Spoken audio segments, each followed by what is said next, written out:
when we started in 1983, it was a few years after the personal computer revolution started. And before that, people interacted with computers via mainframes and mini computers. And their access to them was, these green screen terminals, really dumb terminals, sometimes now called thin clients. And when the PC came around, it was sort of the fat client. The experience was on the PC, you bought applications, and you ran applications on the PC. And what happened is, in the early 90s, the CD-ROM market started to explode. And there was all this amazing kind of content. Depends how old you are, maybe you've experienced a lot of the cool CD-ROM content, but there was a bunch of immersive games. There was a lot of interesting books, and Randi from Random House knows that area. Like, publishers back then thought maybe CD-ROMs was going to be a new wave for publishers. And the big titles back then, anyone ever remember a game like Myst? Myst? Yeah, so there's a few, The Seventh Guest, Disney's Lion King was a huge hit, like in the in the early 90s. And anyway, it was a really interesting time. You had great immersive experiences. People had CD-ROMs that were 30-speed CD-ROMs. And to sort of put that in perspective, that bandwidth is about 45 megabits. And so most people's connection to the internet today is still below sort of the bandwidth that CD-ROMs provided consumers back in the 90s. But then something called the web happened around 95, and it essentially killed, in a lot of ways, the CD-ROM market. CDs actually became considered old school because you actually, you'd produce it, you'd ship it, you couldn't change it, and the web was exciting technology. And part of the excitement of the web was some of it's the ethos of the web, the openness of it. There was neutrality. No one owned the web.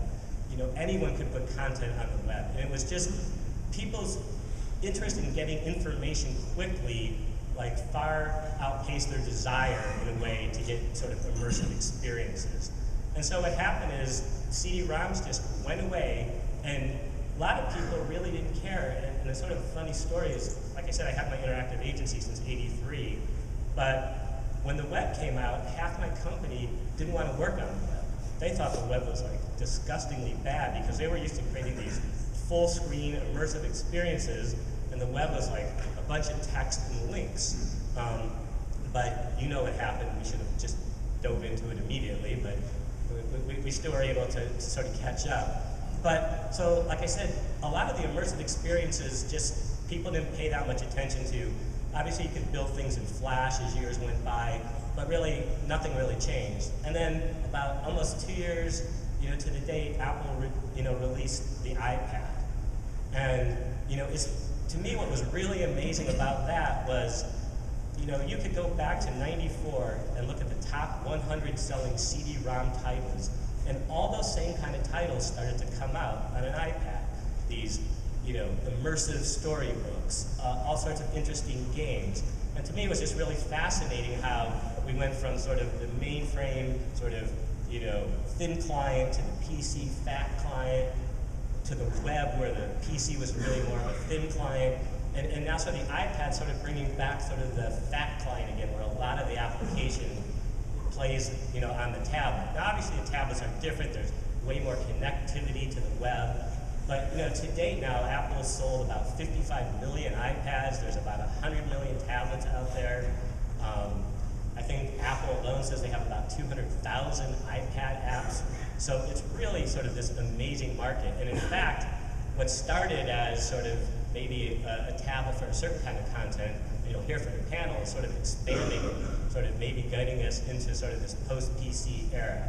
But anyway, what this panel is going to discuss, and I'm actually mostly going to be moderating because I've got some really smart people here, we're going to talk about what the iPad has done in terms of making interesting content. What about a tablet has created this? Sort of where are the opportunities? What sort of the business models out there? Because, in the CD-ROM days, an average CD-ROM cost between $100,000 and $2 million and took 6 months to produce, and very few people made money on that. And they sold for $49.95 to up to like $99.95. I think most of you realize the prices of apps in the App Store aren't anywhere near that price.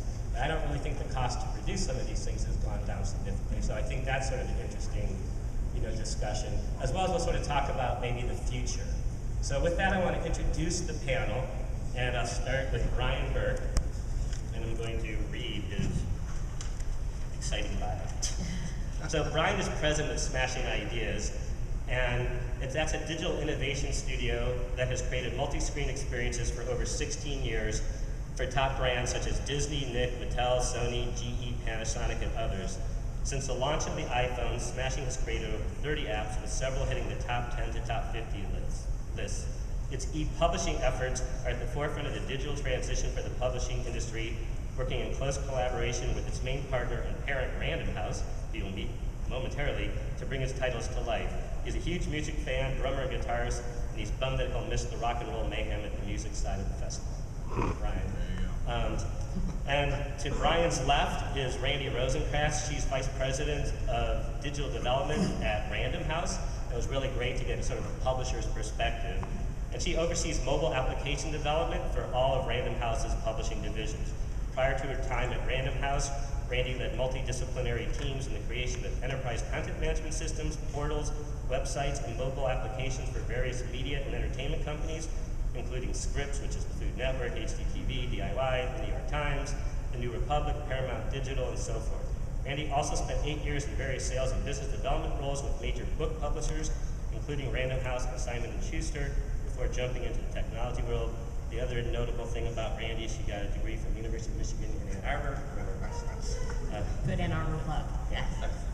And finally, Calvin Carter. Calvin is the CEO and founder of Bottle Rocket Apps, a full-service mobile app development firm focusing on creating handcrafted apps for the world's most discriminating brands.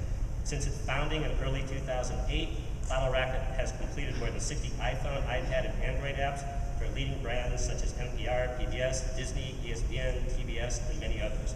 The company's apps have won numerous industry accolades, including multiple Apple Hall of Fame awards, and frequently appear at the top of their categories on the App Store.